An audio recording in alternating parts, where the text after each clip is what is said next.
ஏன்னா இங்குள்ளவர்கள் ஆர்வம் மிக்கவர்கள், சங்கத்தை வழிநடத்த செல்லக்கூடிய தலைமை பண்பு உடையவர்கள், கல்வி ஆசிரியர் அலுவலர் இரண்டும் சமமாக இருக்கக்கூடிய ஒரு பேரவை தான் பெருநாயக்கம்பாளையம் பேரவை என்பதை சொல்லிக் கொள்வதில் பெருமை அடைகிறேன்.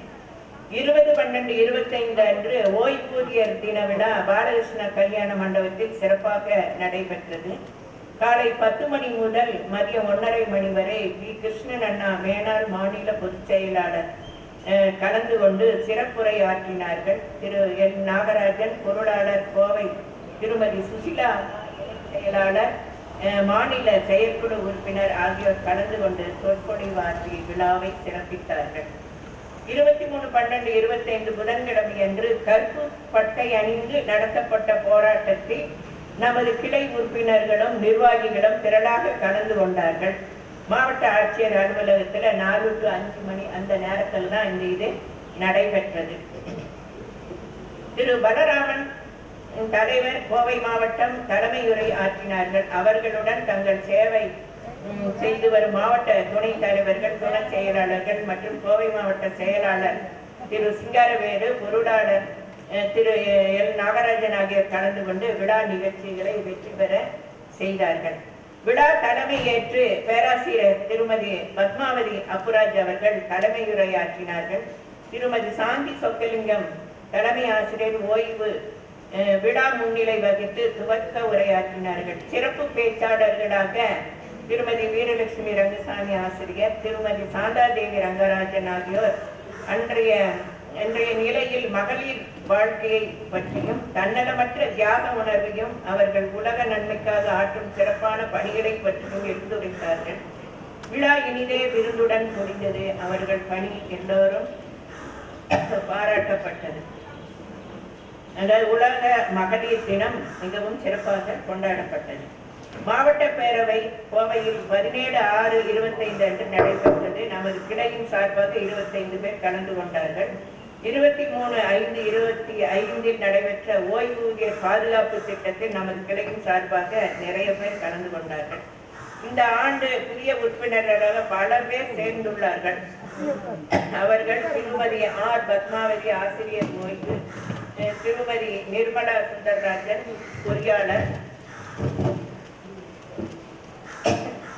சி. வித்யா குடும்ப ஓய்வூதியர், திரு பாரவேல் பெரியநாயக்கம்பாளையம் டவுன் பஞ்சாயத்து ஊழியர், திரு அப்ராஜ் உடற்கல்வி ஆசிரியர், பேராசிரியர் புகழேந்தி முதல்வர் DKT கல்லூரி Tiruppur, retired Thiru K. Sundararajan ADSP CBCID awareness from CMF Tamil Nadu, president of out country Thiru SS Velumani commissioner அவர்கள் மற்றும் Gopalakrishnan AD survey Nilgiris Coimbatore circle, Thirumathi Kamalam Sanchettipalayam, Selva Perumal EB, Shanmugam DSI, Ramadas police department, Cheralalan Periyanaickenpalayam மற்றும் டாக்டர் ராஜேந்திரன் தலைமை ஆசிரியர் நாயக்கன்பாளையம் ஆகியோர் புதிதாக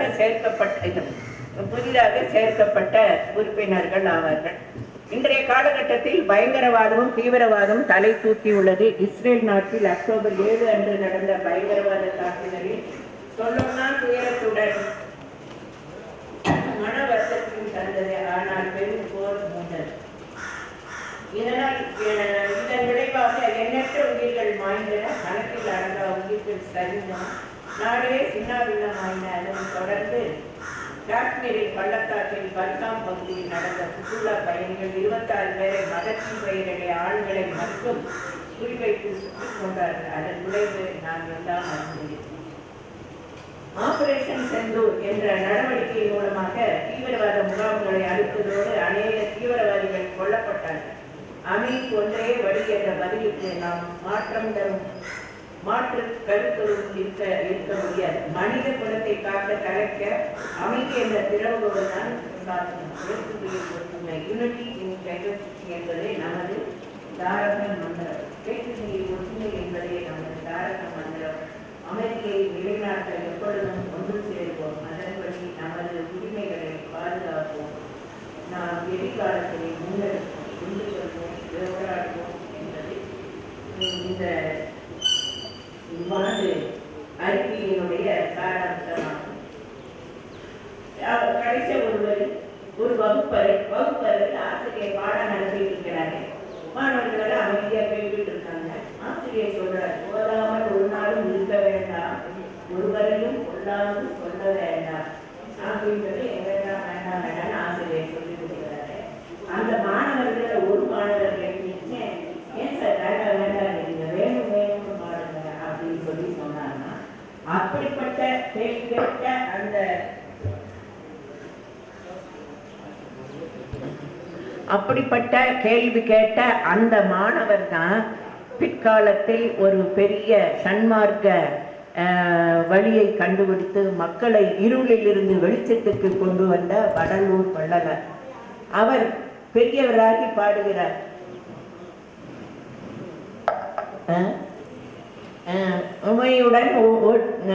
ஒருமையுடன் நினது திருவடி நினைக்கின்ற உத்தமர்தம் உறவு வேண்டும், பொய்மை பேசாது இருக்க வேண்டும் அப்படின்னு சொல்லி வேண்டும் வேண்டும் அப்படின்னு சொல்லி பாடுறார்.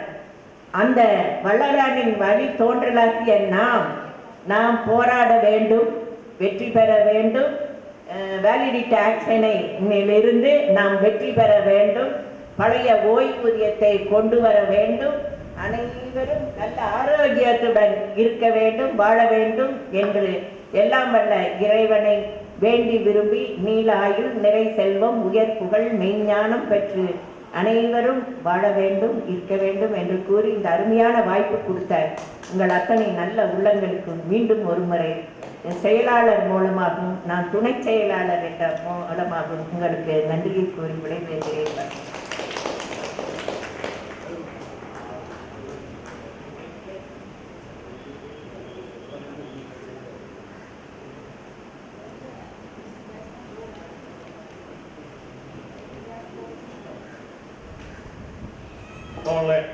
நம்முடைய பொருளாளர் அறிக்கை, செயலாளர் அறிக்கை, பொருளாளர் அறிக்கை முன்வைக்க வேண்டிய நிலையில் செயலாளர் அறிக்கையை மட்டும் இன்றைக்கு கேட்டிருக்கீங்க.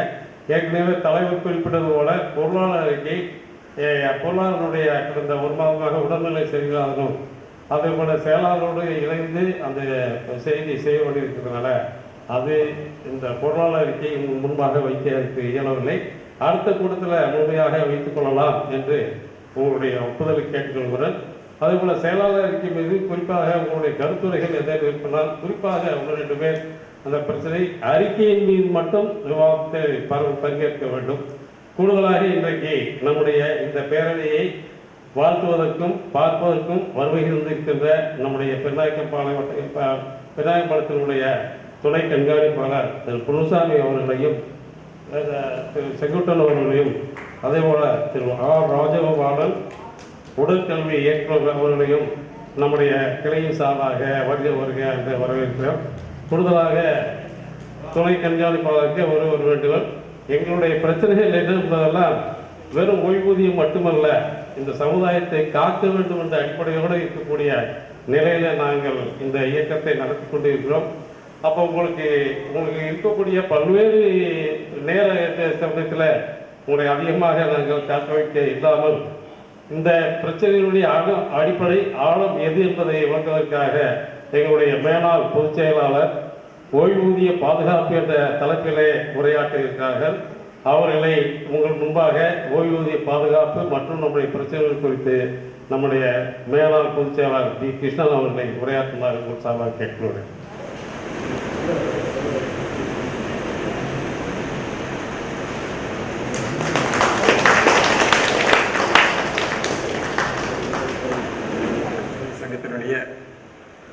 பெரியநாயக்கம்பாளையம் வட்டக்கிளையினுடைய பேரவை கூட்டத்தினுடைய தலைவர் மரியாதைக்குரிய செல்வராஜ் அவர்களே, அஞ்சலி தீர்மானம் வாசித்திருக்கக்கூடிய மாவட்ட செயற்குழு உறுப்பினர் ரங்கராஜ் அவர்களே, ஒரு அருமையான வரவேற்புரையை நல்கியிருக்கக்கூடிய திருமதி சாந்தா தேவி ரங்கராஜன் அவர்களே, இந்த நிகழ்ச்சியை அற்புதமாக ஒருங்கிணைத்துக் கொண்டிருக்கும் எம் சிங்காரவேதன் மாவட்ட செயலாளர் அவர்களே, இந்த மாநாட்டை சிறப்பாக துவக்கி வைத்து உரையாற்றி விடைபெற்றிருக்கும் பேராசிரியர் சுந்தரராஜன் அவர்களே, செயலாளர் அறிக்கை செயலாளர் வேலுசாமி இல்லாமல் இந்த கூட்டத்தில் கலந்து கொள்வது கூட ஒரு விதமான ஒரு சங்கடத்தை ஏற்படுத்துகிறது. அதாவது அவருடைய உபசாரங்கள், அவருடைய வரவேற்புகள், அது ஒரு தனி பாணி. அந்த மாதிரியான ஒரு செயலாளர் உங்களுக்கெல்லாம் கிடைத்திருப்பது ஒரு மிகப்பெரிய வரப்பிரசாதம். அவர் விரைவில் நலம் பெற்று திரும்ப வேண்டும் என்று நாம் எல்லோரும் வேண்டுவோம். அவருடைய அறிக்கையை படித்திருக்கும் வீரலட்சுமி அவர்களே, அடுத்து பேராசிரியர் ஆர் பத்மாவதி அப்புராஜ் அவர்களே, மத்திய மாநில பொதுத்துறைகளின் ஓய்வூதியர் பேரமைப்பு பொதுச் செயலாளர் எம் வெங்கடேசன் அவர்களே, அருமை நண்பர் பலராமன் கோவை மாவட்ட தலைவர் அவர்களே, தோழர்களே, திரளாக வந்திருக்கக்கூடிய சகோதர சகோதரிகளே, உங்கள் எல்லோருக்கும் என்னால் நெஞ்சார்ந்த வாழ்த்துக்களை தெரிவித்துக் கொள்கிறேன். ஒரு வட்டக்கிளையினுடைய கூட்டம் மாவட்டத்தை விட கிராண்டாக, மாநில மாநாடு கூட இப்படி முழுக்க வீடியோ எடுத்த மாதிரி எனக்கு ஞாபகம் இல்லை. ஏனென்றால் நான் ஒரு 12 வருடமாக மாநில பொதுச் செயலாளராக இருந்திருக்கிறேன். அந்த அளவுக்கு கிராண்டாக, மிக சிறப்பாக ஒரு இன்வால்மெண்ட், அந்த அளவுக்கோடு நீங்கள் எல்லோரும் செயல்படுவது காட்டு உண்மையிலேயே பெருமைப்படுகிறேன். ஏற்கனவே நீங்கள் மாதம் 2 முறை இந்த இடத்தில் சந்தித்து ஓய்வூதியருடைய பிரச்சனைகளுக்கெல்லாம் தீர்வு கண்டு இந்த மஸ்டரிங் என்று சொல்லக்கூடிய அந்த விஷயங்களை மிக சிறப்பாக டவுனுக்கே வராமல் எல்லா ஓய்வூதியர்களையும் இங்கேயே நிறுத்தி எல்லா பிரச்சனைகளுக்கும் தீர்வு கண்டு ஒரு அரிய சேவையை இந்த பெரியநாயக்கபாளைய வட்டக்கிளை செல்வராஜ் தலைமையிலும் வேலுசாமி தலைமையிலும் மிக சிறப்பாக செய்து கொண்டிருப்பது பாராட்டத்தகுந்தது. இந்த கூட்டங்களில் நான் அடிக்கடி கலந்து கொண்டு இருக்கிறேன். நிறைய விஷயங்கள் உங்களிடம் நான் பகிர்ந்திருக்கிறேன். வேலிடேஷன் ஆக்ட் பற்றி கூட நிறைய விஷயங்கள் உங்களிடம் சொல்லியிருக்கிறேன். இருந்தாலும் கூட சில விஷயங்களை அப்டேட் பண்ண வேண்டிய ஒரு அவசியம் நமக்கு இருக்கிறது. நண்பர்களே, இப்பொழுது நம்மளுக்கு அந்த சுப்ரீம் கோர்ட்டில் நாம் ஏற்கனவே போட்டு இருக்கிற கேஸினுடைய நிலைமை இன்னமும் ஒரு குறுகிய காலத்தில் ஷார்ட் அட்ஜர்ன்மெண்ட் போட்டிருந்தாங்க. இப்போ அது கொஞ்சம் லாங்காக போட்டு 12/8 ஆகஸ்ட் மாதம் 12ஆம் தேதி அன்று அந்த ஹியரிங்க்கு வருது சுப்ரீம் கோர்ட்டில். இது வரைக்கும் ஷார்ட் டேட் போட்டுட்டு இருந்தாங்க, இப்போ கொஞ்சம் லாங்காக போட்டிருக்காங்க. எங்களுக்கு கிடைத்த தகவல் படி அந்த ஜட்ஜ்மெண்ட்டினுடைய ஃபைனல் ஆர்கியூமெண்ட் அன்றே இருக்கும் என்று எதிர்பார்க்கிறோம். நமது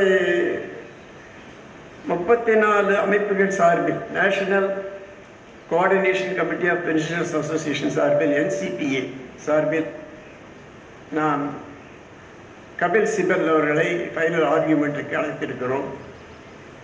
அநேகமாக நல்லபடியாக அந்த ஆர்கியூமெண்ட்டுகள் எல்லாம் நடந்து நமக்கு சாதகமான ஒரு சூழ்நிலை வரும் என்று எதிர்பார்ப்போம். இதற்கு இடையில் forum of civil pensioners association சார்பில், FCPA சார்பில், அதில் ஒரு 54 அமைப்புகள் அகில இந்திய அளவில் எல்லாம் சேர்ந்து கொண்டு நாம் ஒரு பலகட்ட இயக்கங்களை நாம் தமிழ்நாடு முழுவதும் நடத்தியிருக்கிறோம்.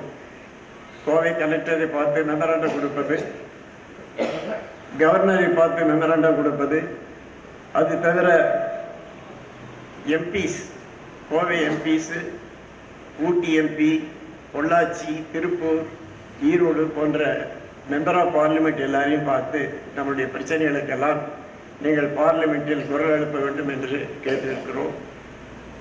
ஒரு சில எம்பிஸ் எல்லாம் பேசியிருக்காங்க. ஆனால் இதுவரைக்கும் நமக்கு சாதகமான பதில் மத்திய அரசாங்கத்திலிருந்து வரவில்லை. இப்போ இதுக்கிடையில் 1982ஆம் ஆண்டு DS நகரா தீர்ப்பு, அந்த தீர்ப்பு ஓய்வூதியர்கள் அவர்கள் ஓய்வு பெற்ற தேதியிலிருந்து அவர்களை அந்த தேதி அடிப்படையில் அவர்களை பிரித்து பார்க்கக்கூடாது. அவர் எந்த தேதியில் எப்பொழுது ரிட்டையர் ஆகியிருந்தாலும் அவர்களுக்கு கொடுக்கக்கூடிய சலுகைகள் எதுவும் குறைக்கப்படக்கூடாது, நிறுத்தி வைக்கக்கூடாது, ஒத்தி வைக்கப்படக்கூடாது என்பதுதான் அந்த 1982ஆம் வருஷ ஒரு அற்புதமான ஜட்ஜ்மெண்ட். அந்த டிசம்பர் மாதம் 1982 அந்த ஜட்ஜ்மெண்ட்டை தான் நாம் ஒவ்வொரு வருடமும் டிசம்பர் மாதம் 17ஆம் தேதி தமிழ்நாடு முழுவதும் எல்லா மாவட்டங்களிலும் ஓய்வூதியர் தினமாக கொண்டாடி வருகிறோம். நமக்கெல்லாம் தீபாவளின்னா எதுன்னா ஓய்வூதியர்களுக்கு தீபாவளி நகராட்சி ஜட்ஜ்மெண்ட் கொடுத்த டேட் தான். 44 வருடங்கள் கழித்த இந்த ஜட்ஜ்மெண்ட் இந்த இந்தியா முழுவதும் இருக்கக்கூடிய அனைத்து ஹைகோர்ட்லையும் சரி, சுப்ரீம் கோர்ட்லையும் சரி, பல தடவை அந்த ஜட்ஜ்மெண்ட்டுகள் மேலும் மேலும் அதை அமல்படுத்த வேண்டும் என்றுதான் இதுவரை தொடர்ந்து வலியுறுத்தி வருகிறார்கள். அதற்கு எதிராக இன்னைக்கு வரைக்கும் எந்த கோர்ட்டுமே எதுவும் சொல்லவில்லை. ஆனால் பல ஜட்ஜ்மெண்ட்டுகள் சுப்ரீம் கோர்ட் ஜட்ஜ்மெண்ட் இருந்தால் கூட பல தடவை மாறுதலுக்கு உட்பட்டு இருக்கிறது. ஒரு 3 பேர் இருக்க பெஞ்சு ஜட்ஜ்மெண்ட்டு 5 பேர் உள்ளது மாத்துறாங்க. இப்போ சபரிமலை கூட பார்த்துருப்பீங்க. அது கூட இன்னொரு 9 பேர் உள்ள ஜட்ஜில் விசாரணை நடந்துட்டு இருக்கு. அது ஜட்ஜ்மெண்ட் ரிசர்வ்டு என்று சொல்லியிருக்கிறார். ஆனால் எவ்வித மாறுதலுக்கும் உட்படாத ஒரு மிக அற்புதமான ஜட்ஜ்மெண்ட் என்று சொல்லக்கூடியது டிஎஸ் நகராஜ் ஜட்ஜ்மெண்ட். அந்த அற்புதமான அந்த ஜட்ஜ்மெண்ட்டினால தான் நாம் எல்லாம் இன்றைக்கு 50,000 60,000 பென்ஷன் வாங்கி கொண்டு இருக்கிறோம். நாம் எல்லாம் சர்வீஸ்க்கு வர்றப்போ நம்மளுக்கெல்லாம் என்ன சம்பளம்? எனக்கெல்லாம் சம்பளம் 90 ரூபா 1959. நான் ரிட்டையர் ஆகிறப்ப எனக்கு சம்பளம் 2000 வருஷத்தில் நான் ரிட்டையர் ஆனேன். எனக்கு 12,000 ரூபா சம்பளம். 90 ரூபா சம்பளத்தில் வந்து 12,000 சம்பளத்தில் ரிட்டையர் ஆகி இன்னைக்கு 52,000 பென்ஷன் வாங்கிட்டு இருக்கேன். இப்படி இந்த வளர்ச்சி எப்படி சாத்தியமாச்சு? இந்த நகராஜ் ஜட்ஜ்மெண்ட்னால தான். எந்த ஓய்வூதியரும் எந்த தேதியில் ரிட்டையர் ஆனாலும் அவர்களுக்கு எந்த விதமான சலுகையும் நிறுத்தப்படக்கூடாது. 2வது சம்பள கமிஷன்ல ஒருத்தர் ரிட்டையர் ஆனாரு, 5வது சம்பள கமிஷன்ல ரிட்டையர் ஆனாலும் 7வது சம்பள கமிஷன்ல அவர் ரிட்டையர் ஆகிறப்போ அந்த சம்பளத்தை எவ்வளவு வாங்கியிருந்தாரோ அதே சம்பளத்தை சேர்த்து அதே அளவு 50% பென்ஷனாக கொடுக்க வேண்டும் என்று அற்புதமான ஜட்ஜ்மெண்ட் அந்த நகராஜ் ஜட்ஜ்மெண்ட். ஆனால் அந்த நகராஜ் ஜட்ஜ்மெண்ட்டை முறியடித்து இப்பொழுது வேலிடேஷன் ஆக்ட் என்ற ஒரு சட்டம் மத்திய அரசாங்கத்தினால் 29/3/2025 பாஸ் செய்யப்பட்டது. இதனுடைய அர்த்தம் என்ன? அதாவது பே கமிஷன் போடுறாங்க, சென்ட்ரல் கவர்மெண்ட்ல ஸ்டேட்லையும் போடுறாங்க.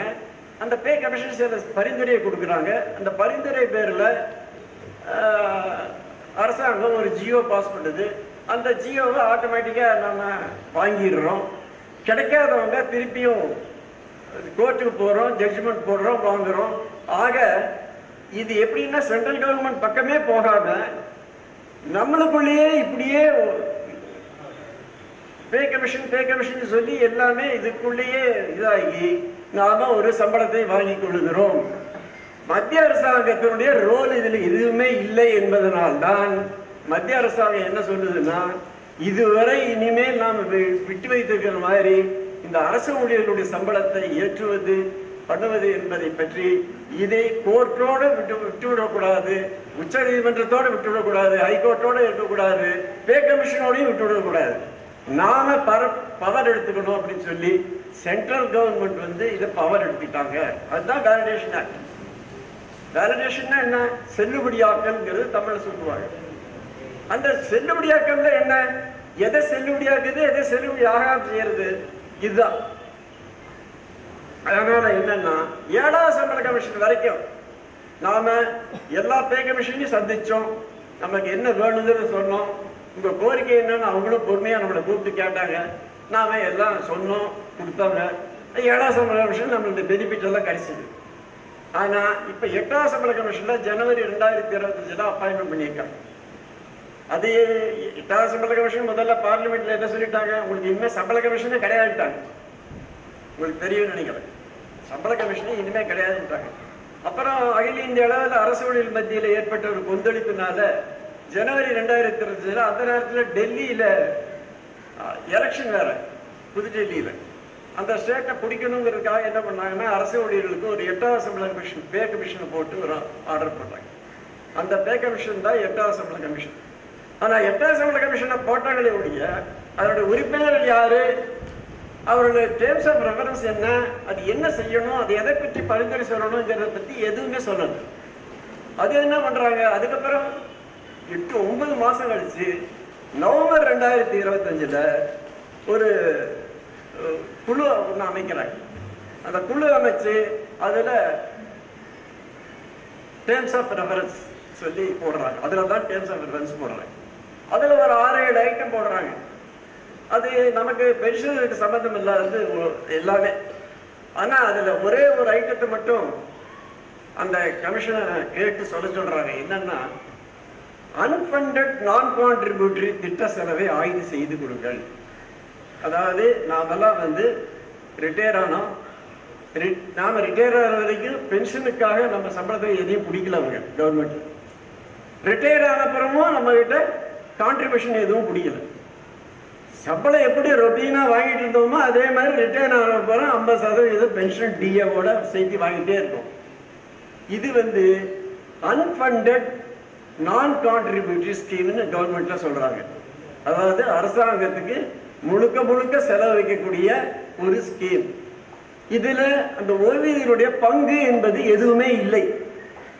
அவங்ககிட்ட இருந்து எந்த ஒரு காசும் வாங்காம 100% எப்படி சம்பளம் கொடுத்தோமோ அதே மாதிரி 50% அவங்களுக்கு ஓய்வூதியத்தையும் கொடுத்துட்டு போறோம். அதனால அரசாங்கத்தினுடைய லயபிலிட்டி பழு பென்ஷன் லயபிலிட்டி அதிகமாகுது. உங்களுக்கு தெரியும் நினைக்கிறேன், 89 லட்சம் பென்ஷனர்ஸ் இருக்காங்க இந்தியா பூரா. 89 லட்சம்.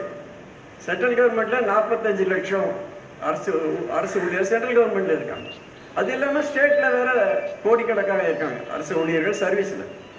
இப்போ இந்த மாதிரி அன்ஃபண்டட் கான்ட்ரிபியூட்டரி ஸ்கீம் அவங்ககிட்ட வாங்காத, அதாவது நாமெல்லாம் வாங்கிட்டு இருக்கிறது ஓல்டு பென்ஷன் ஸ்கீம். நாமெல்லாம் வாங்கிட்டு இருக்கிறது ஓல்டு பென்ஷன் ஸ்கீம். இதுல யாராவது நியூ பென்ஷன் ஸ்கீம் 1-2 பேர் வந்திருப்பீங்கன்னு நினைக்கிறேன். 1/4/2003 பின்னால் அப்பாயின்மெண்ட் ஆகி ரிட்டையர் ஆனவங்க பூரா நியூ பென்ஷன் ஸ்கீம். அது நியூ பென்ஷன் ஸ்கீம்னு பேர் தான் நியூ பென்ஷன் ஸ்கீமே தவிர அதுல பென்ஷனே கிடையாது. நாம தான் ஒழுங்கா ரெகுலரா பென்ஷனை ஓல்டு வாங்கிட்டு இருக்கிறோம். அது பேரு ஓல்டு பென்ஷன் ஸ்கீம். இந்த ஓல்டு பென்ஷன் ஸ்கீமுக்கு ஆப்பு வைக்கிறதுக்காகத்தான் இந்த வார்த்தையை கண்டுபிடிச்சு அந்த பே கமிஷன் கையில கொடுத்து நீ ஆராய்ச்சி பண்ணி இதுல செலவுகள் எல்லாம் எப்படி சிக்கனமா பண்றது அப்படின்னு சொல்லி கண்டுபிடிச்சு உங்க பரிந்துரைகளை எல்லாம் சொல்லு அப்படின்னு சொல்லி அந்த கமிஷன் கிட்ட அந்த வேலையை கொடுத்துருக்காங்க. இப்ப அந்த கமிஷன் தான் என்ன பண்ணிருக்குன்னா ஒரு 18 கேள்வி. 7ஆவது சம்பள கமிஷன் வரைக்கும் எப்பவுமே என்ன பண்ணுவாங்கன்னா கவர்மெண்ட் கமிஷன் அப்பாயிண்ட் பண்ணுவாங்க. நம்மளை எல்லாம் அசோசியேஷன் எல்லாம் கூப்பிடுவாங்க. நாமெல்லாம் போவோம், நம்மளுடைய டிமாண்ட் எல்லாம் வைப்போம். சரின்னு சொல்லிட்டு அவங்களும் வாங்கிட்டு பரிசீலனை போட்டாங்கன்னு சொல்லிட்டு ஒரு பரிந்துரையா அரசாங்கத்துக்கு அனுப்புவாங்க. இதுதான் நாம பார்த்தது 7 சம்பள கமிஷன் வரைக்கும். ஆனா 8ஆவது சம்பள கமிஷன்ல என்ன பண்ணிட்டாங்கன்னா பேப்பர்லயே விளம்பரம் பண்ணி பொதுமக்களும் அபிப்பிராயங்களை சொல்லுங்கன்ட்டாங்க. பொதுமக்களும் அபிப்பிராயம் சொல்லுங்கன்ட்டாங்க. பொதுமக்கள் அபிப்பிராயம் எப்படி கேட்கறாங்கன்னா நம்மளுக்கு கொடுக்கணுங்கிற ஐடியாவோட கொடுக்கல. ஒரு கார்பரேட் கம்பெனி எப்படி செலவையெல்லாம் சிக்கனம் பண்ணி நடத்துவானோ ஒரு கார்பரேட் கம்பெனியை, அந்த மாதிரி சிக்கனமா அரசாங்கத்தை நடத்துவதற்கு என்னெல்லாம் வழி உண்டுங்கிற மாதிரி ஒரு 18 கேள்விகளை போட்டு ஒரு இன்ஜினியர் பிரைவேட் கம்பெனியில வேலை செஞ்சா 20,000 சம்பளம், அதே இன்ஜினியர் பிஇ படிச்சவர் கவர்மெண்ட் வேலை செஞ்சா அவருக்கு 1 லட்சம். அப்போ இப்படி கம்பேர் பண்ணி ஒரு கேள்விகளை 18 கேள்விகளை போட்டு அதை நெட்ல போட்டு அதை எல்லார்கிட்டையும் சர்க்குலேட் பண்ணி அதுக்கு பதில் கொடுங்கன்னு சொல்லி பொதுமக்கள்கிட்டையும் கேட்டிருக்காங்க. அதை நாமளும் பதில் கொடுத்துருக்கோம். அதை பத்தி எல்லாம் கூட இங்க ஒரு சமீபமா நடந்த கூட்டங்கள்ல நான் உங்கள்கிட்ட எல்லாம் விரிவா பேசியிருக்கேன். அதுக்கப்புறம் திருப்பி 9 கேள்வி ஒன்று கேட்டாங்க. அதில் உங்களுடைய டிமாண்ட் என்னன்னு கேட்டிருக்காங்க. அதையும் நம்ம கொடுத்துருக்கோம். ஆக இந்த அரசாங்கம் என்ன நினைக்குதுன்னா இந்த பே கமிஷன் மூலமாக அரசையும் தனியார் துறையும் ஒரே மாதிரி அரசை அதிகமாக செலவு செய்து பென்ஷன் கொடுத்து கொண்டு இருக்கிறது. இந்த பென்ஷனை குறைக்க வேண்டும்.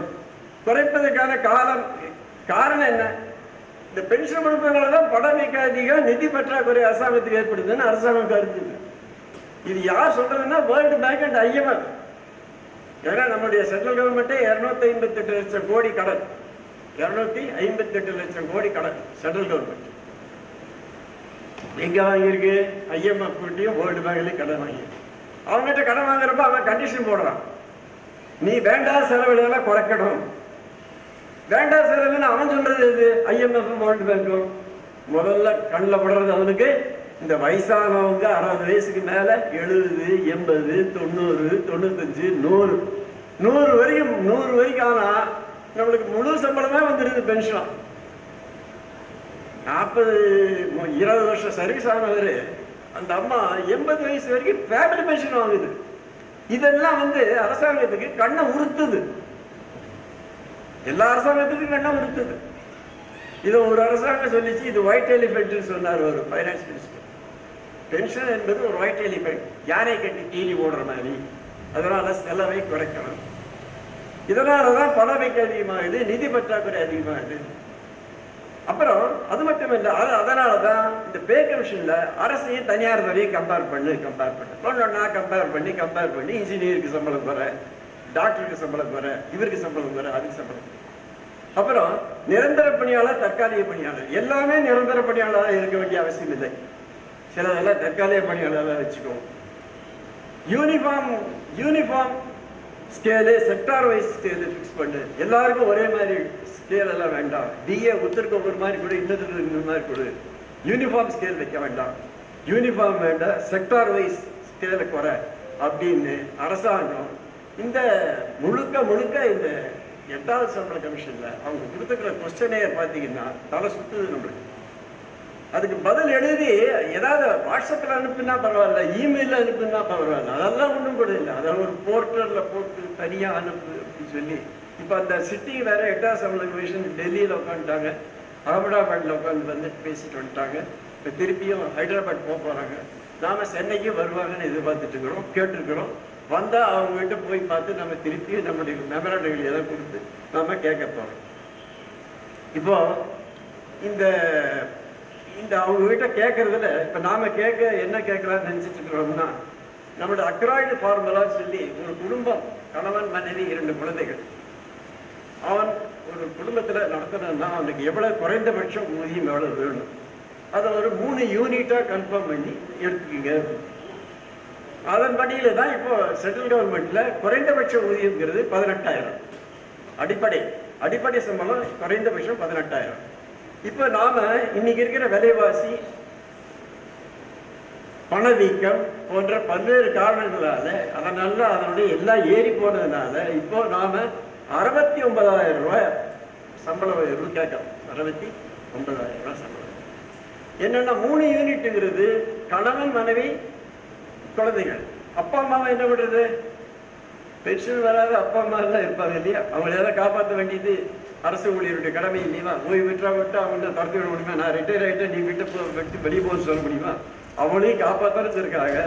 அவங்களுக்கு 2 யூனிட்டை சேர்த்து 3 + 2 5 யூனிட்டா அதை எடுத்து அந்த 5 யூனிட்டுக்கு தகுந்தாப்புல நம்மளுடைய சம்பளத்தை 3.833 ஃபேக்டர்னு சொல்லுவாங்க இங்கிலீஷ்ல. அதுல பெருக்கி நம்முடைய குறைந்தபட்ச சம்பளம் 69,900 ரூபாய் வேணும்னு சொல்லி நம்ம கேட்டிருக்கோம். இதை 1/1/2026 முதல் அமல்படுத்தணும்னு சொல்லி கேட்டிருக்கோம். அதுல நாம இப்ப வந்து 50% ஆஃப் பே லாஸ்ட் ஆன் கேட்டுட்டு இருக்கிறோம். இப்ப நம்ம வாங்கிட்டு இருக்கிறதெல்லாம் 50% of last pay last on. ஆனா அது நமக்கு பத்தாது. 67% ஆஃப் லாஸ்ட் பே ட்ரான் தான் பென்ஷன் வேணும்னு கேட்டிருக்கோம். 50% ஆஃப் லாஸ்ட் பே ட்ரான் வந்து ஃபேமிலி பென்ஷனா கொடுக்கணும்னு சொல்லி கேட்டிருக்கோம். ஃபேமிலி பென்ஷன் இப்ப ஃபேமிலி பென்ஷன் 30% தான் வாங்கிட்டு இருக்கிறோம். ஃபேமிலி பென்ஷனர் அதை 50% உயர்த்தணும்னு சொல்லி கேட்டிருக்கோம். அப்புறம் பே கமிஷன்ங்கிறது 10 வருஷத்துக்கு ஒரு தடவை போடுறது தான். நாம் என்ன சொல்லியிருக்கோம்னா பென்ஷனை 5 வருஷத்துக்கு ஒரு தடவை உயர்த்தணும் அப்படின்னு சொல்லி கேட்டிருக்கோம். அதை வந்து 5% உயர்த்தணும்னு சொல்லி கேட்டிருக்கோம். அடுத்தது இந்த கமிட்டேஷன்ங்கிறது நம்ம ரிட்டையர் ஆகிறப்போ நம்மளுடைய கமிட்மெண்ட் இருக்கு இல்லையா, அந்த கமிட்மெண்ட் எல்லாம் தீர்க்கிறதுக்காகத்தான் நாம வந்து இந்த கமிட்டேஷன்ங்கிறது பொண்ணு கல்யாணம், பையன் படிப்பு போன்ற பல்வேறு விஷயங்கள் இருக்கு. அந்த நேரத்தில் நம்மளுக்கு 10 லட்சம் 12 லட்சம் வந்ததுன்னா அது நம்மளுடைய லைபிலிட்டியை தீக்கிறதுக்கு வசதியா இருக்குன்னு சொல்லி கம்யூனிகேஷன் இருக்கும். அது நாம வந்து நம்மளுடைய இதுல 40% கிடைக்குது நம்மளுக்கு. இப்ப அது ரெக்கவரி பீரியட் வந்து இவங்க என்ன பண்ணியிருக்காங்கன்னா 15 வருஷம் பண்றாங்க. ஆனா அந்த கொடுத்த அமௌண்ட் 12 லட்சம் 15 லட்சம் பிடிக்கிறாங்க பாருங்க, அது 12 வருஷத்திலே முடிஞ்சு போகுது, 11 வருஷத்திலே முடிஞ்சு போகுது. அப்போ 11 வருஷத்துல முடிச்சு போகுது, ரெக்கவரி போற முடிச்சு போகுது. அந்த 3 லட்சமும் 4 வருஷம் இன்ட்ரெஸ்ட். அப்போ கவர்மெண்டே நம்மகிட்ட கந்து வட்டிதாங்கிற மாதிரி ஆகிட்டு இருக்காங்க. அதனால நாம வந்து என்ன சொல்லியிருக்கோம்னா அந்த 11 வருஷம் முடிஞ்ச உடனே அது நாம நிறுத்திடணும் அந்த 4 வருஷம் ரெக்கவரி பண்ணக்கூடாது. ஸோ 11 வருஷத்தோட நிறுத்தணும்னு சொல்லி நாம் இதை கேட்டிருக்கோம். இப்போ சமீபத்தில் டெல்லி ஹைகோர்ட்டில் அந்த கேஸ் எல்லாம் போட்டு முடியாதுன்னு சொல்லி போட்டாங்க. ஆனால் நம்ம சென்ட்ரல் கவர்மெண்ட்டில் முறையிட்டு இருக்கோம். சென்ட்ரல் கவர்மெண்ட்டில் என்ன சொல்லிட்டாங்கன்னா, அது கவர்மெண்ட் லெவலில் நாங்கள் இப்போ உட்காந்து பார்க்க முடியாது, 8வது சம்பள கமிஷன்லேயே அந்த விஷயத்தை சேர்த்து பார்க்க சொல்லியிருக்கோம். ஸோ அதனால் 8வது சம்பள கமிஷன் மெமராண்டத்தில் அதை நாம் இப்போ பார்த்துருக்குறோம். இதுக்கு இடையில நம்ம தமிழ்நாட்டில் அரசாங்கம் மாறி இருக்கு. நம்ம முந்தைய அரசாங்கத்துக்கிட்ட கேட்டோம், இந்த ஓல்டு பென்ஷன் ஸ்கீமை நீங்கள் அமல்படுத்தணும் அப்படின்னு சொன்னோம். நீங்கள் உறுதிமொழி கொடுத்துருக்கீங்க 303. இந்த உறுதிமொழி, நான் ஆட்சிக்கு வந்தால் நான் பழைய ஓய்வு திட்டத்தை அமல்படுத்துவேன்னு சொன்னீங்க. அதை நீங்கள் செய்யணும் அப்படின்னு சொல்லி கேட்டோம். அதுக்காக போராட்டங்கள் எல்லாம் இந்த முந்தைய அரசாங்கத்துக்கு முன்னால் நடந்ததெல்லாம் நீங்கள் எல்லாம் நிறைய தெரிஞ்சிருக்கும். உங்களுக்கு அதெல்லாம் சொல்ல வேண்டிய அவசியம் இல்லை. ஆக அவ்வளவு போராட்டங்களுக்கு பிறகு முந்தைய சீஃப் மினிஸ்டர் நம்மளை எல்லாம் கூப்பிட்டு உட்காந்து பேசி டிபிஎஸ் என்று சொல்லக்கூடிய ஒரு வரையறுக்கப்பட்ட ஓய்வூதிய ஒரு ஸ்கீம் ஒன்று போட்டார். அதில் அதுவும் என்னன்னா நம்ம கான்ட்ரிபியூஷன் உண்டு. அதில் இப்போ இனிமே பென்ஷன் எல்லாம் நாம காசு போடாமல் இனிமேல் கவர்மெண்ட் காசு போடும். அதுதான் நீங்கள் சுருக்கமாக புரிஞ்சுக்கணும். இப்போ நாமெல்லாம் கவர்மெண்ட் காசுலேயே பென்ஷன் வாங்கிட்டு இருக்கிறோம். இனிமேல் நம்ம தலைமுறை தான் கடைசி தலைமுறை. இனிமேல் நமக்கு பின்னால் ரிட்டையர் ஆகிறவங்க எல்லாருமே கவர்மெண்ட் எவ்வளோ காசு போடுறானோ, கவர்மெண்ட் எவ்வளோ போடுறானோ அதுக்கு ஈக்குவலாக ஓய்வு பெறவனும் போடணும். போட்டால்தான் ரெண்டையும் சேர்த்து மாவு அரைச்சி உங்களுக்கு கொஞ்சம் அதில் இப்போ 78,000 கோடி பென்ஷன் தமிழ்நாடு கவர்மெண்ட் கிட்ட இருக்கு. 78,000 கோடி எல்லாம் 10 ரூபாயா ரெக்கவர் பண்ண அமௌண்ட். அது இன்னும் 78,000 கோடியா இருக்கு. அது இன்னும் கவர்மெண்ட் ஒன்று நம்மளுக்கு ஓல்டு பென்ஷன் ஸ்கீமில் அதை கன்வெர்ட் பண்ணி கொடுக்கணும், அதுவும் கொடுக்கல. இல்லை சென்ட்ரல் கவர்மெண்ட்டில் இருக்கிற நியூ பென்ஷன் ஸ்கீமோ அல்லது யூனிஃபைட் பென்ஷன் ஸ்கீமோ ஏதோ ஒன்று கொண்டு வந்துருக்கணும், அதையும் கொண்டு வரல. இப்போ சென்ட்ரல் கவர்மெண்ட் என்ன பார்த்து என்னடா ஒரே ரகலையாக இருக்குது, நியூ பென்ஷன் ஸ்கீம் ஒன்றும் பென்ஷனே இல்லைங்கிறதுனால எல்லாம் வருத்தப்படுறாங்க, அகில இந்திய அளவில் ரொம்ப வெறுப்பாக இருக்குது, அரசாங்கங்களை கண்ட வெறுப்படைகிறாங்கன்னு சொல்லிட்டு அவங்க யூனிஃபைட் பென்ஷன் ஸ்கீம்னு ஒன்று கொடுத்தாங்க. அதில் கொஞ்சம் பெனிஃபிட் எல்லாம் கொடுக்குற மாதிரி கொடுத்து, அதான் வீரலட்சுமி சொன்னாங்க இல்லையா, நாய் வாழை அறுத்து நாய்க்கே சூப் வைக்கிற மாதிரி நம்மகிட்டே காசு வாங்கி நம்மளுக்கே சூப் வச்சு கொடுக்குறாங்க. அதுதான் நியூ பென்ஷன் ஸ்கீம், இந்த யூனிஃபைட் பென்ஷன் ஸ்கீம். அப்போ இந்த யூனிஃபைட் பென்ஷன் ஸ்கீமை கொஞ்சமா அப்படியே அதை காப்பி அடிச்சு இந்த டிபிஎஸ்ன்னு சொல்லி கொண்டாங்க. டிபிஎஸ் கொண்டாங்க, சட்டம் போட்டாங்க. ஆனால் சட்டம் போட்ட உடனே அதுக்கு பின்னால் ரூல்ஸ் போட வேண்டாமா? ரூல்ஸ் போடாமே அவங்க என்ன நினைச்சாங்கன்னா, நாம தானே திருப்பி வரப்போறோம், நாம பார்த்துக்கலாம் அப்படின்னு சொல்லி நாமளும் எல்லாம் நம்மளும் எல்லாம் சரி இவங்க தான் வருவாங்க அவங்க தான் வருவாங்கன்ட்டு பல கற்பனைகள்ல பேசாம விட்டுட்டோம். இப்போ என்ன ஆகி போச்சுன்னா அரசாங்கம் மாறி போச்சு. இப்போ இந்த அரசாங்கமும் உறுதிமொழி கொடுத்துருக்கு, ஓல்டு பென்ஷன் ஸ்கீம் நாங்கள் வந்தால் அமல்படுத்துவோம். ஆனா நம்ம யூனியன்லயே நிறைய கருத்து வேறுபாடுகள் இருக்கு. சில பேர் டிபிஎஸ் கையெழுத்து போட்டு வந்துட்டாங்க அந்த அரசாங்கத்தோட. இப்ப இந்த அரசாங்கம் ஒருவேளை அந்த டிபிஎஸ்க்கு ரூல்ஸ் ஃப்ரேம் பண்ணி நம்மளை எல்லாம் அந்த நடப்பதா என்னன்னு தெரியல, அல்லது ஓல்டு பென்ஷன் ஸ்கீம் அமல்படுத்த போறாங்கன்னு தெரியல. ஸோ அந்த வகையில இன்னைக்கு நாம ஒரு 2 கட்ட நிலைமையில இருந்துகிட்டு இருக்கிறோம். இதுதான் இன்னைக்கு நிலைமை. இதுக்கு இடையில நடுவில் பிரைம் மினிஸ்டர் எல்லாம் சொல்லியிருக்காரு பாத்தீங்க இல்லையா, சிக்கனமா இருக்கணும், செலவை எல்லாம் குறைக்கணும், டீசல் பெட்ரோல் விலை எல்லாம் ஏறி போச்சு, அதனால எங்கேயும் போக முடியாது, வெளிநாடு போறது எல்லாம் தவறுங்கன்னு சொல்லிட்டு அவரு போயிட்டே இருக்காரு. அவர் பாட்டி போயிட்டு இருக்காரு. இப்ப நாளை கூட போறாரு, பிரான்ஸ் போறாரு, 10 நாள் வெளிநாடு. இன்னும் சில நாடுகள்லாம் அவர் பார்க்காத ஒரு நாடுகள்லாம் இருக்கு, அதனால போறாரு. நிறைய சிக்கனங்கள் சொல்லி இப்ப அறிவிப்பட்டு, அப்போ இப்படி ஒரு சிக்கனம்னு சொல்லி நம்மளை போட்டு வயிற்ற பெல்ட் போட்டு கட்ட சொல்றாங்களே ஒழிய மேல் லெவல்ல எந்த சிக்கனமும் இருக்கிற மாதிரி நம்மளுக்கு ஒண்ணு தெரியல. ஏன்னு கேட்டீங்கன்னா 16 லட்சம் கோடி கடன், 16 லட்சம் கோடி கடன் அப்படியே ரைட் ஆஃப் பண்ணிட்டாங்க.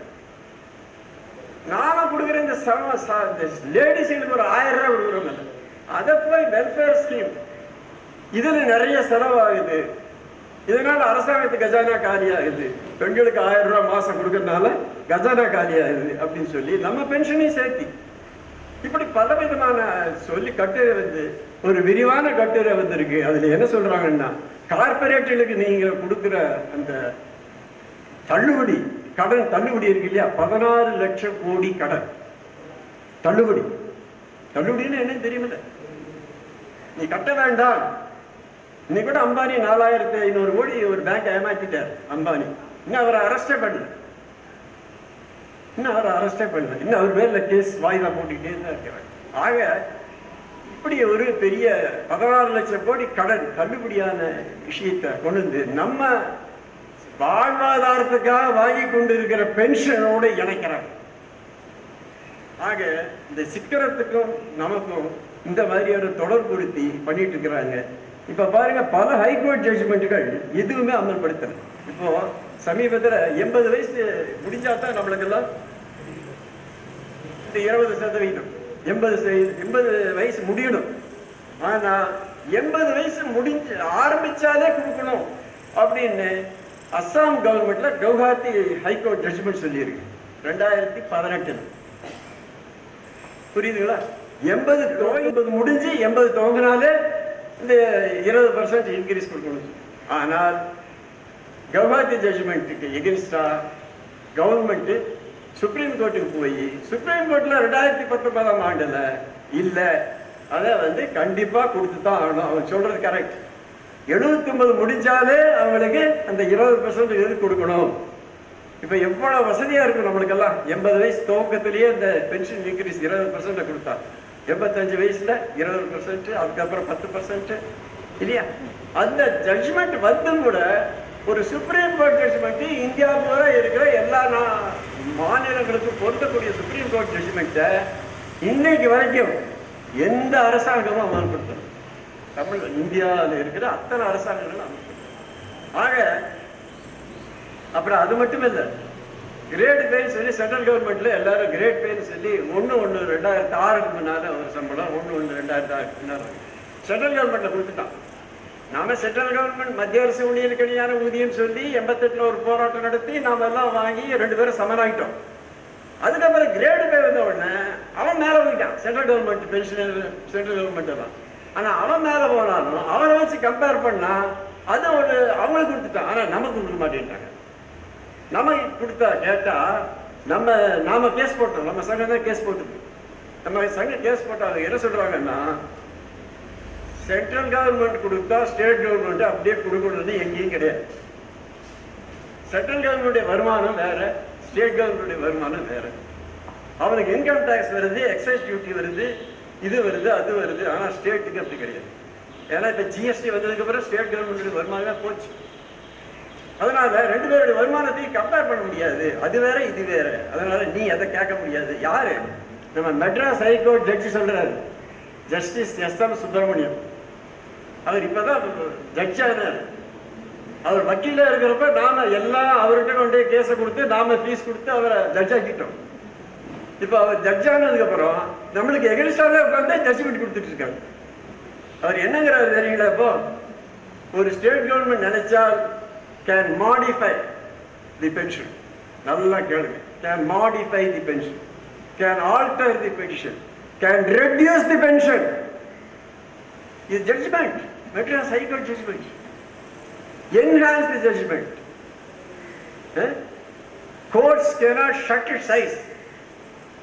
கோர்ட்டுகள் கண்ணை மூடிக்கொண்டு இருக்க முடியாது. எப்போ ஒரு மாநில அரசாங்கம் கடனோடு இருக்கிறது என்று அவர்கள் எங்களிடம் ரெப்ரசன்ட் பண்ணால் நாங்கள் கண்ணை மூடிக்கொண்டு இருக்க முடியாது. கண்ணை திறந்து உண்மை என்று பார்க்க வேண்டும். 10 லட்சம் கோடி கடன் தமிழ்நாடு கவர்மெண்ட் இல்லையா? உங்களுக்கு எல்லாம் தெரியும், பேப்பர்ல தினம் வந்துட்டு இருக்கு. அப்ப 10 லட்சம் கோடி கடன் இருக்கிறப்போ நம்ம எப்படி கவர்மெண்ட்டை கேட்கறது? இதெல்லாம் அப்பீல் போட்டிருக்கோம். நாம அந்த அப்பீலும் ரிட் அப்பீல்ல போயிட்டு இருக்கு, அதுவும் நடந்துட்டு இருக்கு, அதுவும் வாய்தாயிட்டு இருக்கு. ஸோ இதான் நிலைமை.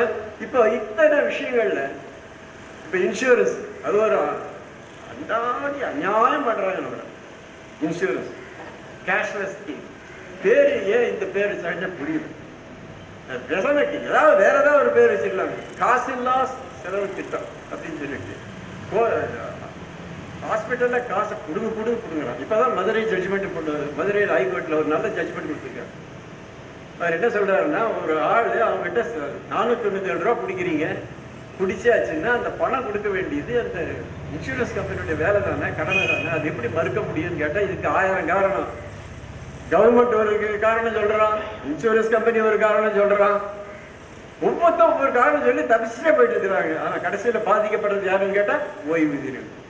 ஸோ இதுதான் இன்னைக்கு நிலைமை. ஸோ இந்த நிலைமைக்கு நடுவில் நாம நம்முடைய எதிர்காலம் என்பது ஒரு ஒரு மிகப்பெரிய வாழ்வாதார போராட்டமாக இருக்கு. அந்த போராட்டத்தை இது பண்ணுறதுனா வெறும் கோரிக்கைகள் மூலமாகவோ அல்லது மெமராண்டுகளை மந்திரிகளை பார்த்து கொடுப்பதன் மூலமாகவோ காரியத்தை சாதிக்க முடியும் என்று நினைத்தால் எங்களுக்கு நாங்கள் நம்பலை. இப்போ பாருங்க, அரசாங்கத்துக்கு உள்ள செக்ரட்டரியேட் உள்ளே போக முடியல. பெரும்பாலும் 2 விதமான வழி வச்சிருக்காங்க. நம்ம பப்ளிக்கு ஒன்று, செக்ரட்டரி ஸ்டாஃபுக்கு ஒன்று. பப்ளிக்கு போகிற வழியில தான் நாம போகணுமாமா. நாம எப்போ போய் பப்ளிக்கோட கூட்டம் செய்து அதில் லட்சக்கணக்கான மக்கள் அதில் தினம் போடுறாங்க. அது புது அரசாங்கம் வந்திருக்கனால மக்களுடைய எதிர்பார்ப்பு அதிகமாக இருக்கு, தினம் இருக்காங்க. நாம இப்போ அசோசியேஷன் லீடர்ஸே உள்ள வகுத்து கூட போக முடியும். இப்போ ஏதோ கொஞ்சம் கஷ்டப்பட்டு கொஞ்சம் பேரெல்லாம் போய் பார்த்துட்டு வந்துருக்கிறாங்க. நாங்களும் முயற்சி பண்ணிகிட்டே இருக்கிறோம். நாங்கள் சீஃப் செக்ரட்டரிக்கு ஒரு மெமராண்டு கொடுத்துருக்கோம். அசோசியேஷனுக்கு ஒரு வழி விடுங்க, அவங்கவுங்க அமைச்சரை பார்க்கறது ஒரு மெமராண்டு கொடுக்கறது கூட முடியலன்னு என்ன அர்த்தம் அப்படின்னு சொல்லி நாங்கள் சீஃப் செக்ரட்டரிக்கு மெமராண்டு கொடுத்துருக்கோம். ஸோ அந்த அந்த விஷயங்களில் நாம் இந்த நிலைமை இருக்கு, இந்த நெருக்கடிகளில் நாம் இருக்கிறோங்கிறத நீங்கள் எல்லாம் புரிஞ்சுக்கணுங்கிறதுக்காக இந்த வட்டக்கலை மாநாட்டில் நான் உங்களுக்கு இதெல்லாம் கொஞ்சம் விரிவாக பேச வேண்டிய ஒரு நெருக்கடி. ஏன்னா ஏதோ வந்தோம், நல்லா ஜாலியாக பேசிட்டு சாப்பாடு போடுவாங்க, சாப்பிட்டுட்டு ஜாலியாக போகலான்னு பார்த்தா இவர் என்னென்னமோ இருந்து மிரட்டுறாவே நீங்கள் சொல்லி நினைப்பீங்க. வேற வழி இல்லை, எனக்கு மிரட்டுறது தவிர வேற வழி இல்லை. இருக்கிறத உள்ளபடி சொல்ல வேண்டிய விஷயம் எனக்கு அந்த கடமை இருக்கு. ஏன்னா நான் 12 வருஷம் ஜெனரல் செக்ரட்டரி இருக்கிறேன். செக்ரட்டரியேட் ஒரு 90 வரை போயிட்டு இருந்தாச்சு. என்ன நிலைமை, மந்திரிகள் என்ன நிலைமை, ஐஏஎஸ் ஆஃபீஸர்கள் என்ன நிலைமை எல்லாம் நம்மளுக்கு தெரியும். ஸோ அதனால நாம இந்த ஏற்கனவே ஆரம்பித்த இந்த போராட்டங்களுடைய தொடர்ச்சியாக நாம் தொடர்ந்து இனி களத்தில் என்று போராடி கொண்டுதான் இருக்கோம். சுப்ரீம் கோர்ட்ல தான் கேஸ் போட்டீங்களா சார், அது ஆகாதா நம்மளுக்கு, அது வரும் சார் ஆட்டோமேட்டிக்கா, ஜட்ஜ்மெண்ட்டுக்காக வெயிட் பண்ணுவோம் சார் இப்படியெல்லாம் சொல்றாங்க நம்ம ஆளுநர்ல கொஞ்சம் பேர் ஜட்ஜ்மெண்ட். ஏன்னா அது வயசாகி போச்சு. இப்போ நம்மளுக்கு எல்லாம் மிந்தி மாதிரி இப்போ உண்ணாவிரதெல்லாம் இருக்க முடியுமா? நம்மளால உண்ணாவிரதம் இருக்க முடியாது. நிறைய சுகர் இருக்கு, பிபி இருக்கு, இதோ இருக்கு, 1008 ப்ராப்ளத்தோடு இருக்கும். எல்லாம் 70 வயசு, 80 வயசு, 90 வயசு. சரி, இதில் நம்ம போராட்ட முடியும். ஆனால் ஆர்மியில் 1 ரேங்க் 1 பென்ஷன் ஸ்கீம் சொல்லி ஒருத்தர் வாங்கினா தெரியுமா உங்களுக்கு? டெல்லியில் 6 வருஷம் விடாம போராடினாங்க. எல்லாம் போராடினவங்க எல்லாம் யார் வயசுன்னா 70, 80, 90. அதனுடைய ஜெனரல் செக்ரட்டரி 92 வயசு. ஹபில்தார்ல இருந்து இது வரைக்கும் பிரிகேடியர் வரைக்கும் ஒரே ரேங்க்ல பென்ஷன் போடணும்னு சொல்லி ஒரு போராட்டம் பண்ணி காங்கிரஸ் கவர்மெண்ட்ல இருந்து பிஜேபி கவர்மெண்ட்ல இருந்து வாங்கி ஜெயிச்சுட்டாங்க. இப்போ சுப்ரீம் கோர்ட்ல ஜட்ஜ்மெண்ட் போட்டு கொடுத்துட்டாங்க உங்களுக்கு. போராடினவங்க எல்லாம் நம்ம போல வயசானவர்கள், அதை மனசுல வச்சுக்கோங்க. எல்லாம் சின்ன வயசுக்காரங்க தான் எல்லாம் செய்ய முடியும்னு நினைக்காதீங்க. நாமளும் செய்வோம். ஜங்ஸி இங்கே மாதிரி இறங்க வேண்டியது இல்லை. நம்ம சின்ன வயசாக இருந்தாலும் எல்லாம் செய்ய முடியும். இதெல்லாம் என்ன சார் வயசாகி போச்சு, எங்கே சார் போய் போராடுறது அப்படியெல்லாம் இல்லை. போராடினவங்க ஜெயிச்சிருக்காங்க, வயசானவங்களும் போராடி இருக்காங்க, ஜெயிச்சிருக்காங்க. ஸோ அந்த வகையில் நாமளும் பெருநாயக்கமலை வட்டக்கலை ஏற்கனவே ஒரு சுறுசுறுப்பான வட்டக்கலை, கோவை மாவட்டத்தில் மிக சிறப்பாக இயங்கி கொண்டு இருக்கிற வட்டக்கலை. இந்த கூட்டத்தை பார்க்கும்போது எங்களுக்கெல்லாம் பெருமையாக இருக்குது. நீங்கள் எல்லாம் இன்னமும் இங்கே வராத நண்பர்களுக்கு எல்லாம் இந்த விஷயங்கள்லாம் எடுத்து சொல்லி நீங்கள் இன்னமும் ஊக்குவித்து அவர்களுடைய உண்மை நிலைமையை எடுத்து கோரி அவர்களை ஊக்குவித்து போராட்ட கனல் எப்பவுமே உள்ள எரிச்சுக்கிட்டே இருக்கணும். அப்பதான் நினைச்சா போராட்டத்துக்கு வர முடியும். போராட்டம் இல்லாம யார் ஆட்டம்னு சொல்ல. ஸோ அந்த வகையில் ஏன்னா போலீஸ்காரர் நினைச்சிட்டு இந்த மாதிரி சொல்ல நினைக்காதீங்க. வேற வழியில் we have no other go except to fight for our rights. So thank you.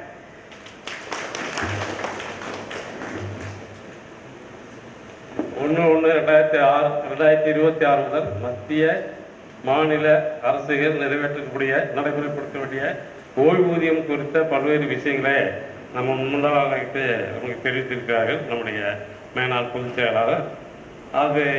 அவருக்கு நம்முடைய நன்றியை தெரிவித்து வரும். அடுத்தபடியாக நமக்கு சிறப்பு விருந்தினராக வருகின்ற நம்முடைய துணை காவல் கண்காணிப்பாளர் அவர்கள் வாழ்த்துறை வழங்குவதற்காக வருகிறார்.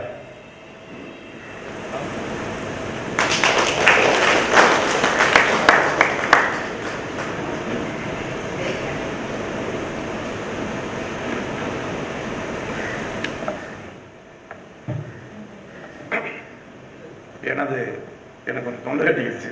அடிக்கடி பேசி நிறைய பிரச்சனை சொல்லி அதனால் கொஞ்சம் பேச முடியல. எனது குடும்ப மூத்தோர்கள் அனைவருக்கும் நான் சார்ந்திருக்கின்ற காவல்துறையின் சார்பாக மனமார்ந்த வணக்கத்தையும் வரவேற்பையும் தெரிவித்துக் கொள்கின்றேன். எனது குடும்பம் அப்படின்னு சொல்லுவதற்கு காரணம் என்னன்னா, இன்னும் சில ஆண்டுகள் கழித்து நானும் ஓய்வு பெற்று இதே குடும்பத்திற்கு வரப்போறதுனால அதுக்கு முன்னோடியாகவே எனது குடும்பம் என்று சொல்லிவிட்டேன். வயசு மூப்பு அடைஞ்சாலே பல்வேறுபட்ட பிரச்சனைகள். ஓய்வு பெற்று விட்டாலே குடும்பத்தில் மரியாதை இல்லை, பிள்ளைங்க மதிக்கிறது இல்லை, ஊரில் சொந்த பந்தம் மதிக்கிறது இல்லை, ஏன் அரசாங்கமே மதிக்கிறது இல்லை, யாருமே மதிக்கிறது இல்லை. ஆனால் இங்கு உள்ள அமர்ந்திருக்கிற அனைவரும், முதியோர்கள் அனைவரும் ஒரு சமுதாயத்தின் பொக்கிஷம் அப்படின்றத மறந்துட்டாங்க. சமுதாயத்தின், இந்த குடும்பத்தின் பொக்கிஷம், ஒவ்வொரு குடும்பத்தின் பொக்கிஷம், ஒவ்வொரு சமுதாயம், அவர்கள் சார்ந்துள்ள சமுதாயத்தின் பொக்கிஷம், இந்த நாட்டின் பொக்கிஷம் அப்படின்றத எல்லாருமே மறந்துடுறாங்க. அரசு ஊழியர்கள், ஓய்வு பெற்ற அரசு ஊழியர்கள் அப்படின்றது கருவேப்பிலை மாதிரி. கருவேப்பிலை சமைக்கிறது, தாளிக்கிறது வரைக்கும், டெம்பர் பண்றது வரைக்கும் அதுக்கு மரியாதை. அது முடிஞ்சு போச்சு, என்ன பண்றாங்க, தூக்கி எரிஞ்சிடறாங்க. அந்த டார்வின் தியரி இருக்கிற சயின்ஸ்ல டார்வின் தியரி என்னது? மனித இனமே, இந்த விலங்கினமே, மனித இனம் என்னது? ஒரு போராட்டம் தான். Survival of the fittest. சமுதாயத்தில் எது பவர்ஃபுல்லா, மசில் பவரா இருக்கோ, மென்டல் பவரா இருக்கோ, அது மட்டும் தான் சர்வைவல் ஆவாங்க. அதான் டார்வின் தியரி. இந்த மனிதன் உருவான காலத்திலிருந்து இன்றைய தேதி வரைக்கும் இவ்வளவு நவ நாகரிகம், சிவிலைசேஷன் எல்லாமே முதிர்ச்சி அடைஞ்சிட்டோம். இன்னமும் நம்மளுடைய உரிமைகளை போராடித்தான் பெற வேண்டியது இருக்கு. யாராக்கு போராட்டம் கொடுக்குறாங்களா? இன்னைக்கு பாத்தீங்கன்னா தமிழ்நாட்டில் 8 கோடி மக்கள் இருக்காங்க. ஆல்மோஸ்ட் 8 கோடி இருக்காங்க. அரசு ஊழியர்கள் பார்த்தோம்னா ஒரு 10 லட்சம் பேர் தான் இருக்காங்க. அரசு ஊழியர்கள்னா 10 லட்சம் பேர் தான். இந்த அரசாங்கம் என்ன சொல்லுதுன்னா, அரசு ஊழியர்களுக்கு சாசனம் மாதிரி ஏன் பேச விட்டாங்க, திரும்ப என்னை அப்பாதே பேச சொன்னாங்க. பட் அவர் சீனியர் கிருஷ்ணன் நினைக்கிறேன், கிருஷ்ணன் அவர் பேசுனதுக்கு அப்புறம் பேசல. ஏன்னா அவர் நிறைய ஹைகோர்ட், சுப்ரீம் கோர்ட் ஜட்ஜ்மெண்ட்டை ரூலிங் சப்போர்ட் பண்ணாரு. என்ன நடந்துக்குன்றது சொன்னாரு. ஒவ்வொரு ஜட்ஜ்மெண்ட் நம்ம எப்படி போராட வேண்டியது இருக்கு. நம்ம ஒரு வக்கீல்கிட்ட போய் கேஸ் கொடுக்குறோம், அவர் நம்மளுக்காக வாதாடி ஜெயிச்சு தர்றாரு. அதே வக்கீல் ஹைகோர்ட் ஜட்ஜ் ஆகும்போது அதே நம்மளுக்கு எதிர்ப்பா மாறுறாருன்னு சொல்றாரு. அதுக்காக தான் நான் கேட்டேன். அரசாங்கம் பார்த்தீங்கன்னா இன்னைக்கு சொல்ற மாதிரி எத்தனையோ நலத்திட்டங்கள், இலவச நலத்திட்டங்கள் கணக்கில். ஒரு வீட்டில் யாருமே வேலைக்கு போக வேண்டியதே இல்லை. கல்யாணம் முடிக்கிறீங்களா, இலவச தாலி, இலவச வேட்டி சட்டை, இலவச கல்யாண செலவு கொடுத்துருவாங்க. இன்னைக்கு கல்யாண செலவு, குழந்தைய பெற்று போட்டாச்சுன்னா தொட்டில் குழந்தை திட்டம். அப்புறம் அதுக்கப்புறம் என்னது, எல்லாமே பார்த்தீங்கன்னா பொலிட்டிக்கல் ஓரியன்ட், எலெக்ஷன் ஓரியன்ட் ஸ்கீமா தான் இருக்கு. இன்னைக்கு நாட்டில் உள்ள அனைத்து திட்டங்களும் எப்படி இருக்கு? எலெக்ஷன் ஓரியன்ட் தான். ஸ்கீம் டெவலப்மெண்ட் ஓரியன்டே கிடையவே கிடையாது. இப்படி இந்த இன்ஃப்ராஸ்ட்ரக்சர் எப்படி டெவலப் பண்ண முடியும்? இலவச திட்டங்கள் அள்ளி தெளிக்கிறாங்க. ஆட்சிக்கு வரணுன்றதுக்காக அள்ளி தெளிக்கிறாங்க. 2000, 2500 கேஸ், அடுப்பு, சிலிண்டர், என்னென்ன அள்ளி விடு. இதுல எங்க பணம் இருக்கு? இப்படி அள்ளி விட்டுட்டு கடைசியில யாருடைய மடியில கை வைக்கிறாங்க? அரசு ஊழியர்களுக்கு சட்டப்படி, உரிமைப்படி, ஆல்ரெடி இயற்றப்பட்ட சட்டத்தின்படி அவர்களுக்கு வரக்கூடிய, கிடைக்கக்கூடிய சம்பளத்துல கை வைக்கிறாங்க. பட்ஜெட் லாஸ்ன்றாங்க, 10 லட்சம் கோடி கடன்றாங்க. எல்லா பேரும் சேர்ந்து அரசு ரிட்டையர்ட் ஆயிட்டா அவங்களுக்கு அதுக்கு இவ்வளவு பணம் அப்படின்றாங்க. ஆனா இலவசங்கள் பார்த்தீங்கன்னா எத்தனை லட்சம் கோடி அறிவிச்சுக்கிட்டே இருக்காங்க. ஆனா மக்கள் இப்ப வெறுப்படைஞ்சிட்டாங்க. மக்கள் வெறுப்படைஞ்சு உங்க இலவசமே வேணாமையா, இலவசமே வேணாம், நல்ல நலத்திட்டங்கள், இன்ஃப்ராஸ்ட்ரக்சர், உள்கட்டமைப்பை நல்லா கொண்டு வாங்க அப்படின்ற மாதிரி ஒரு முன்னெடுப்பை இப்ப மக்களே எடுத்தாங்க. இந்த ஒரு கிட்டத்தட்ட நம்ம சுதந்திரம் வாங்கி 75 இயர்ஸ், 25 வருஷம் ஆகுதுன்னு நினைக்கிறேன். 75 வருஷத்துக்கு அப்புறம் வந்துட்டு ஒரு புதிய ஆட்சி மாற்றம் ஏற்பட்டிருக்கு. இந்த ஆட்சி மாற்றத்தின்படி பார்த்தீங்கன்னா இன்னைக்கு நிறைய சமுதாயத்தில் நிறைய நல்ல முன்னெடுப்புகள் எடுத்துட்டு இருக்காங்க. அது ரொம்ப பாராட்ட வேண்டியது. நீ போக போக தான் தெரியும். இந்த அரசு வந்து ஃபர்ஸ்ட் கையில் எடுத்துக்கிறது என்னன்னா சட்டம் ஒழுங்கு, ரெண்டாவது ட்ரக்ஸ் போதை பொருள், அடுத்து வந்து பெண்கள் குழந்தைகளுக்கு எதிரான குற்றங்கள். இது மூணுமே டாப் ப்ரியாரிட்டி எடுத்திருக்காங்க. இந்த 3 டாப் ப்ரியாரிட்டி எடுத்து பார்த்தீங்கன்னா ஃபர்ஸ்ட் வந்துட்டு பார்த்தீங்கன்னா டாஸ்மாக் கடை பார்த்தீங்கன்னா டாஸ்மாக் கடை ஒரு 200 கடையை குறைச்சிட்டாங்க. அதே போல டயத்தை குறைக்கல. பட் அந்த சில நேரங்கள் தெரியாமல் லூஸ் செல்லிங் நைட்டு பக்கத்தில் 24 hours சுற்றிட்டு இருப்பான். அதெல்லாம் என்ன ஆயிடுச்சு, டோட்டலாக கண்ட்ரோல் ஆயிடுச்சு. அதே போல் இந்த கஞ்சா குட்கா பான்பராக்கு இதையுமே என்ன பண்ணுறோம், கம்ப்ளீட்டாக ரைடு அடிச்சு குறைச்சிட்டு இருக்கோம். இப்போ இந்த ஒரு 15 நாளில் பார்த்தோம்னா நைட்டு கணவன் மனைவி சண்டை, காய கேஸு, கட்டு கேஸு அப்படி சுத்தமா இல்லை ஒரு 15 நாள். அதே போல பார்த்தீங்கன்னா ஆக்சிடென்ட் கேஸ் நிறைய போதையை போட்டு ஆக்சிடென்ட் கேஸ் ஆகும். காலையில் டிஎஸ்ஆர்ல பார்த்தோம்னா 15 இன்டிமேஷன் ஹாஸ்பிட்டல் இன்டிமேஷன், ஐயா குடும்ப சண்டையில் 4 பேர் அட்மிட்டு, போதையில் அட்மிட்டு, ஆக்சிடென்ட்ல அட்மிட், 15 ஹாஸ்பிட்டல் இன்டிமேஷன். இப்போ அது என்ன இருந்துச்சு, குறைய ஆரம்பிச்சு. அப்போ இது நல்ல சிம்டம்ஸ் தானே. அதே போல் மக்கள் வந்து இது வரைக்கும் பணம் வாங்கிட்டு போட்டு ஓட்டு போட்டால் நிறைய இந்த தேர்தல் மூலம் நிறைய சேஞ்சஸ் வந்திருக்கு. இந்த புதிய அரசு வந்திருக்கனால உங்களுடைய இந்த சங்கத்தில் தமிழ்நாடு ஓய்வு பெற்ற சங்கம் இருக்கு பார்த்தீங்களா, இந்த சங்கத்தின் மூலமாக அங்கங்கே உள்ள கிளை சங்கங்கள், மாவட்ட சங்கங்கள், மாநில சங்கங்கள் அனைத்து ஸ்ட்ராங் பண்ணி ஒரு அமைப்பை யூனிட்டியாக போயிட்டு அரசுகிட்ட வலியுறுத்தணும். அதை வந்து ஒரு கருத்து வேறுபாடெல்லாம் போகும். எப்பயுமே ஒரு பேச்சுவார்த்தைக்குன்னு ஒரு 10 பேர் போகும்போது அது அங்கேயே 2ஆ பிரிவாங்க. 2ஆ அரசு ஊழியர்களுக்கு சாதகமாக ஒரு குரூப்பும் அரசாங்கத்துக்கு சாதகமாக ஒரு குரூப்பு பிரிஞ்சு அரசாங்கமே நல்ல திட்டங்களை கொடுக்க முன் வரும்போது அவனே வேணான்றாப்பா நீ எதுக்கு போய் பேசிட்டு இருக்க. அதான் அந்த பிரிட்டிஷுடைய divide and rule policy, divide and rule, அது பிரித்தாலும் சொல்லு. எல்லா தொழிற்சங்கத்தையும் அப்படித்தான், எல்லா மில்லு பெரிய பெரிய மில்லு எல்லா தொழிற்சங்கத்தையும் இருக்கு. 2 பார்ட்டி 3 பார்ட்டி இருக்கு. அது ஒரு தனி ஒரு பாலிடிக்ஸ். அடுத்து பார்த்தோம்னா இன்னைக்கு ரிட்டையர்ட் ஆனதுக்கப்புறம் என்கிட்ட நிறைய நான் டெய்லி நிறைய பெட்டிஷன் பார்க்குறேன். சீனியர் சிட்டிசன் வர்றாங்க, நல்ல பென்ஷன் வாங்குறாங்க, குழந்தையெல்லாம் வாரிசுலாம் இருக்காங்க. அவங்க வந்து பேசுகிற பத்தில் எனக்கு மனசு ரொம்ப இடிஞ்சு போயிடும். சில நேரத்தில் ஒரு அம்மா வருது, 70 வயசு 75 வயசு இருக்கும், அவங்களுக்கு வாரிசு இல்லை, பென்ஷன் வருது, அவங்க அண்ணன் தம்பி வாங்கி சாப்பிட்றாங்க, அந்த அம்மாவை வந்து கவனிக்கிறதில்லை. இன்னைக்கு அதுக்கு நம்ம யார் காரணம்னா நம்ம தான் காரணம். இன்னும் சில ஓய்வு பெற்ற ஆசிரியர் தான் சொல்றாங்க, என் வீட்டில் என்னை வந்து என் மகன் சொல்றது கேட்கறது இல்லை, சொந்தம் வந்து யாரும் கேட்கறது இல்லை அப்படின்னு சொல்லி என்கிட்ட வேதனைப்படுவாங்க. அப்போ அவங்ககிட்ட நான் என்ன சொல்லுவேன், ஏங்க நீ ஏங்க வேதனைப்படுறீங்க, நான் சொல்றதை கேட்கறது இல்லை, நானே நான் சொல்றதை கேட்கறது இல்லை, அப்புறம் நீங்க சொல்றதோ உங்க பொண்ணு உங்க மனைவி உங்க சொந்தம் வந்து உறவை எப்படி கேட்பாங்கன்னு சொன்னேன். அவர் என்ன சொல்லுது, நான் சொல்ல கேட்கறதுல எனக்கு புரியல. என்னது உங்களுக்கு புரியுதா, நான் சொல்றத கேட்கறது. இது அர்த்தம் தெரியுதா டீச்சர், அர்த்தம் தெரியுதா? இல்ல யோசிங்க, நான் இருக்கேன், நான் சொல்றத கேட்கறது இல்லை.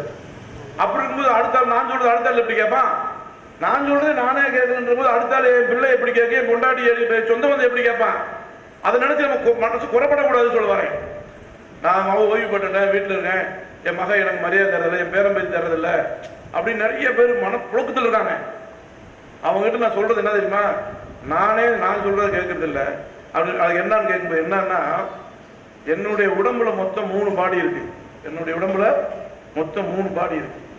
ஒன்று வந்து நீங்கள் பார்க்கக்கூடிய பிசிக்கல் பாடி, என்னது நான் பார்க்குறேன்ல, நம்ம அம்மா இருக்காங்க, பெரியம்மா இருக்காங்க, அவனை பார்க்குறேன், அவன் என்னது பிசிக்கல் பாடி, என்னது பிசிக்கல் பாடி. இன்னொரு பாடி அவங்களுக்குள்ள இருக்கு, என்னன்னு மைண்ட் பாடி, என்னது மைண்ட் பாடி. இன்னொன்று லைஃப் பாடி, என்னது லைஃப் பாடி. மொத்தம் 3 வகையான இருக்கு. உடல்ல மொத்தம் 3 வகையான பாடி இருக்கு. இது ஒன்றோட ஒன்று சொன்னா கேட்கவே கேட்காது. இன்னைக்கு காலையில நீங்க நான் சொல்றேன் கேளுங்க, நான் சொல்றேன் நாளைக்கு சரி நம்மளுக்கு கொஞ்சம் வெயிட் ஆகிட்டே இருக்கும், சுகர் வந்து அதிகமாகுது, காலைல 5 மணிக்கு எந்திரிச்சா நடந்தா வாக்கிங் போனா நல்லதுன்னு என் மனசு சொல்லுது. ஆனா என் உடம்பு என்ன சொல்லுது, முட்டா பண்ணு அவன் தூங்குடா, நீ எதுக்கு அவன் சொல்றத கேட்கிற, அவன் சொல்றத நீ ஏன் கேட்கிற அப்படின்னு சொல்லி என் பாடி என்னது எந்திரிக்க ஒத்துழைக்க மாட்டுது. அப்புறம் எந்திரிச்சு உட்காருவேன், எந்திரிச்சு உட்காந்து நடந்து சரி வாக்கிங் பண்ணா பழனிய இந்த பாடி தான் வெற்றி பெறும். எதை வெற்றி பெறும்? உடல் தான், பிசிக்கல் பாடி தான் வாக்கிங் போகாம படுத்துக்கிறது. அப்ப என் உடம்புக்குள்ள என் மைண்டு சொல்றது, என் மைண்டு சொல்றது நான் கேட்கல, அப்புறம் நான் என் பெத்த பிள்ளை எப்படி கேட்க? அதனால ஆசிரியர் பெருமக்களே இங்குள்ள இல்லை அனைத்து துறையில் இருப்பீங்க, டீச்சர்ஸ் இருப்பாங்க, ரெவன்யூ டிபார்ட்மெண்ட், போலீஸ் டிபார்ட்மெண்ட், எல்லா துறையிலிருந்து பணியாற்றி ஓய்வு பெற்றிருப்பீங்க. அதனால என்னுடைய அன்பான வேண்டுகோள் என்னன்னு சொன்னா, அந்த வருத்தம் உங்களுக்கு கூடவே கூடாது. ஆமா, நிறைய மைண்ட் டிப்ரெஷன், ரிட்டையர்ட் ஆனதுக்கு அப்புறம் எல்லாருக்கும் மன அழுத்தம், ரொம்ப விம்மி அழுகுறாங்க. இந்த சீனியர் எங்கேயே பார்த்துமே இருக்கேன்.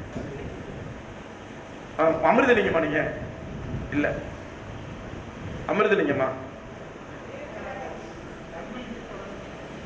கர்மலிங்கம், அந்த சக்தி இன்ஜினியரிங் காலேஜ் ஒரே டிட்டோ இருந்தீங்களே. சரி சரி, லாஸ்ட் இயர் இந்த சங்கத்தில் வந்து கடந்த ஆண்டு வந்து பேசினேன். அந்த ஆண்டு அந்த ஒரு 1/2 hour பேசினேன். இந்த ஆண்டு பேசுவதற்கு ஒரு வாய்ப்பு எனக்கு இப்போ மீட்டிங் வந்து 10 பேர் மீட்டிங் இருக்காங்க. இருந்தாலும் உங்கள் மத்தியில் பேசணுன்றது ரொம்ப விருப்பம்.